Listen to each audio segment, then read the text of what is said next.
Sir here. आज इस video में मैं बेसिक कंसेप्ट वाले चैप्टर को आगे बढ़ाऊंगा और कुछ इंपॉर्टेंट टर्म्स हम लोग इस वीडियो में जानेंगे। बहुत ध्यान से आप सारे टर्म्स को समझेंगे, ठीक है। तो आज जो सबसे पहला टर्म हम लोग सीखने वाले हैं वो है गुड्स, ठीक है। अकाउंट्स में हम गुड्स किसे कहेंगे? तो ये कोई नया टर्म आपके लिए नहीं है, आपने कई बार सुना है, लेकिन अकाउंटिंग पर्सपेक्टिव से गुड्स क्या होता है बहुत ध्यान से इसको समझो। मैं एक एग्जांपल की मदद से तुम्हें समझा रहा हूं। सपोज एक फर्नीचर शॉप है, ठीक है ना, आपके लोकेलिटी में एक फर्नीचर शॉप है और आपके लोकेलिटी में एक ग्रोसरी शॉप है, ठीक है। ये दो शॉप आपके लोकेलिटी में है। अब ध्यान से देखना, फर्नीचर वाले शॉप का ये जो बिजनेस है इसका क्या काम है? फर्नीचर खरीदना और फिर उसको बेचना, है ना। तो हम इसको कह सकते हैं कि इसका काम है to buy furniture and to sell furniture. लेकिन अगर मैं ग्रोसरी शॉप की बात करूं, जो राशन दुकान आपके पास लोकेलिटी में है, तो आप अगर उस शॉप में विजिट करोगे तो आपको यहाँ कई सारे फर्नीचर दिख जाएंगे, जैसे शोकेसेस जिसमें वो जो है अपना सारा सामान रखता है, ठीक है ना। तो इनके लिए इनके शॉप में आपको जो फर्नीचर दिखेगा, आप जरा दिमाग लगाओ, क्या उन सारे फर्नीचर को इसने सेल के लिए खरीदा? Absolutely not. क्यों खरीदा इन सारे फर्नीचर को? उसने खरीदा इसको यूज करने के लिए। कहां पे? इन दी बिजनेस। ठीक से समझना है बात को, ठीक है। अब यहां ध्यान से देखो, अब मैं फिर से वापस इस दुकान में आ जाता हूं। तो इस दुकान का क्या काम था? फर्नीचर खरीदना और फिर उसको बेचना। तो गुड्स का मतलब होता है ऐसा मटेरियल, ऐसा आइटम जो आप खरीदते हो बेचने के लिए, उसे हम कहेंगे गुड्स। तो फर्नीचर शॉप के लिए फर्नीचर हो गया गुड्स, क्योंकि उसने फर्नीचर को खरीदा था बेचने के लिए। Now what about this grocery shop? क्या उसके लिए फर्नीचर एसेट गुड्स हुआ? Absolutely not. उसके लिए फर्नीचर क्या हो गया? एसेट। क्यों? बिकॉज उसने उसको क्यों खरीदा? For use in the business. और आप एसेट का परिभाषा डेफिनेशन याद करो, मैंने क्या बताया था? What I told you about asset? The items which are purchased for use in the business are known as asset. तो आपने देखा कि एक ऐसा item at the same time वो गुड्स भी हो सकता है और वो एसेट्स भी हो सकता है। तो आप रिकॉग्नाइज कैसे करोगे? अगर आपने उसको खरीदा है यूज करने के लिए तो देन इट बिकम्स एसेट। अगर आपने उसको खरीदा है रीसेल के लिए, बेचने के लिए, then it would become your goods. Understand? तो अब हम लोग गुड्स का डेफिनेशन यहां पे लिख लेंगे कि गुड्स का मतलब हो गया एनी सच आइटम और material which is purchased for resale, जिसे हम रीसेल के लिए खरीदते हैं, उसे हम कहेंगे goods. I hope this is clear. Purchase का मतलब ध्यान से समझना। देखो, ट्रेडिंग बिजनेस के लिए परचेज कब कहलाएगा? When you will buy goods, when you will buy goods for resale, we call it purchase. क्या बोला? When you buy goods for resale, it would amount to purchase in case of trading concern.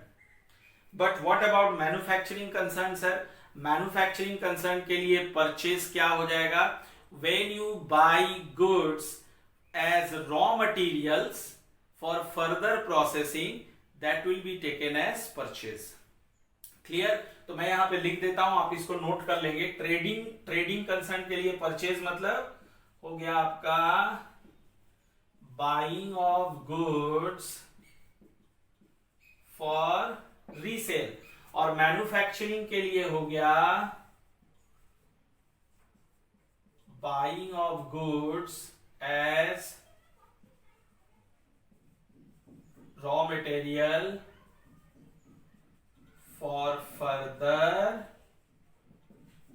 Processing. तो ये हमारा मैंने आपको बताया about purchase. दोनों के लिए अलग अलग पॉइंट ऑफ व्यू है परचेज का। अब जो अगला टर्म आप सीखेंगे, this is very important term again, will be purchase return. Now what is purchase return? Very common sense. देखो जब भी चाहे वो ट्रेडिंग कंसर्न हो चाहे मैन्युफैक्चरिंग कंसर्न हो, जब वो गुड्स बाई करता है, परचेस करता है, तो कई बार ऐसा होता है कि उस गुड्स में कुछ डिफेक्ट आ जाता है, तो वो उस गुड्स को लौटा देता है। तो जब आप परचेस किया हुआ गुड्स को लौटा दोगे, we will call it as purchase return. जब आप खरीदे हुए गुड्स को वापस कर देंगे, we will call it as purchase return. अब आइए अगले टर्म में। Now come to the next term, that is stock. Now what is stock? अब देखो, अभी आपने सीखा गुड्स क्या होता है, फिर आपने सीखा परचेस क्या होता है, अब आप सीखोगे स्टॉक।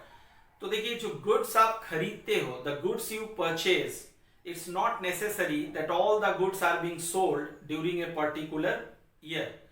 एक साल में आप सारा गुड्स बेच दो, ये कभी कभी पॉसिबल नहीं होता है।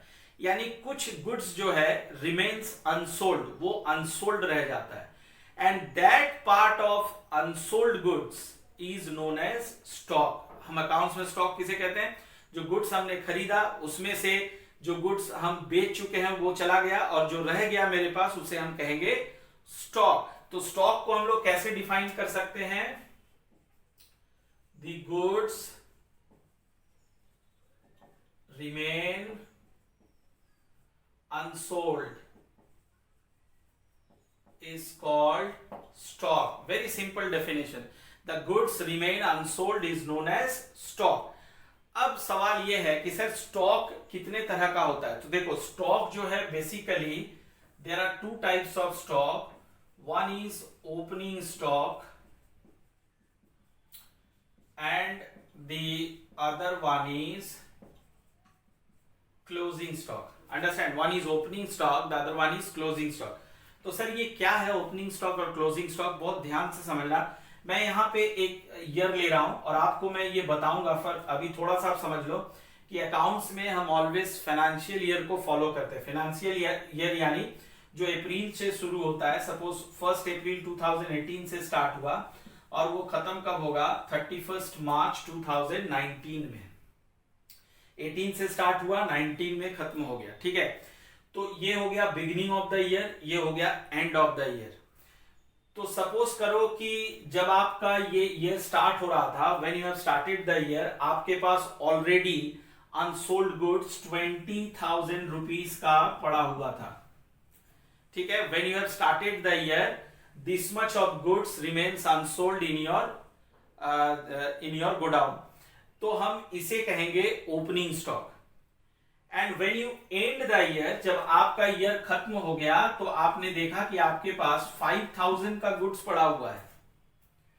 After sale in the whole year you find that ये आपके पास इतने का गुड्स पड़ा हुआ है, तो हम इसे कहेंगे क्लोजिंग स्टॉक।